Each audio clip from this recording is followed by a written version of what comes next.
Yesterday I was on my way home following a bus, and as I came down this hill up here, the bus pulled into this bus stop, and about 15 kids hopped off, looking like ages probably 2nd to 5th grade. And I saw two little boys, what I thought was playing around right over here at the bus stop, just messing around. And as I watched, it became apparent that they weren't messing around. They were punching each other and decking each other, and kids' glasses flew off. And so I jumped out of my car and broke it up. And all the kids bailed, and they all took off running except for the two that were fighting. And I tried to get their names and talk to them a little bit, make sure they were okay, and they ended up running off as well. And my heart broke as I thought about these two probably 4th, 5th grade kids that have nothing better to do than wail on each other as they get off the school bus. And I thought, what's my role in this? What's my responsibility as a follower of Jesus in restoration and helping people understand love and justice? Okay, so recently I've been reading this book, Total Church, and there's this chapter on social involvement, and here's just a small portion of it. Mrs. Jones, a mother who has lived in poverty all her life, described the experience of poverty like this. In part, it is about having no money, but there's more to poverty than that. It is about being isolated, unsupported, uneducated, and unwanted.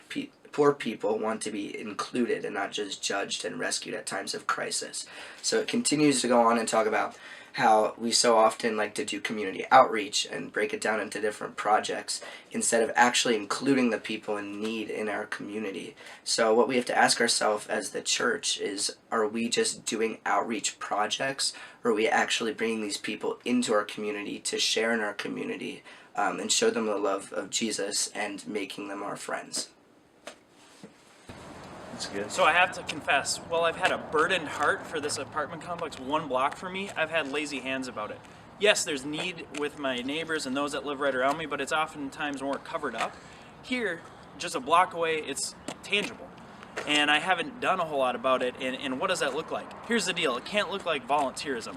Our world is very good at doing kind of mindless and heartless volunteerism. Let's just go and help out those who are in need, and we don't have as much need and they need our help. That's kind of the attitude of volunteerism of the world. But as a Christian community, it's much more than that. It's inclusion, it's love. People, we all need community, we all need love, we all need to be included. And this apartment complex that has so much brokenness just 1 block from my house, the people who reside here need to be included. They need to be loved, they need to be welcomed, they need to be embraced. So what does it look like for us as a church to do that? What does it look like for us to pray and ask God to open up doors as we seek the welfare of the city, that we would actually build meaningful relationships with those who are so in desperate need of relationships, those who are struggling with fatherlessness and homelessness and being under-resourced? What does it look like for us? Would you join me in praying for our city and asking God to open up doors and do immeasurably more than all we could ask or imagine?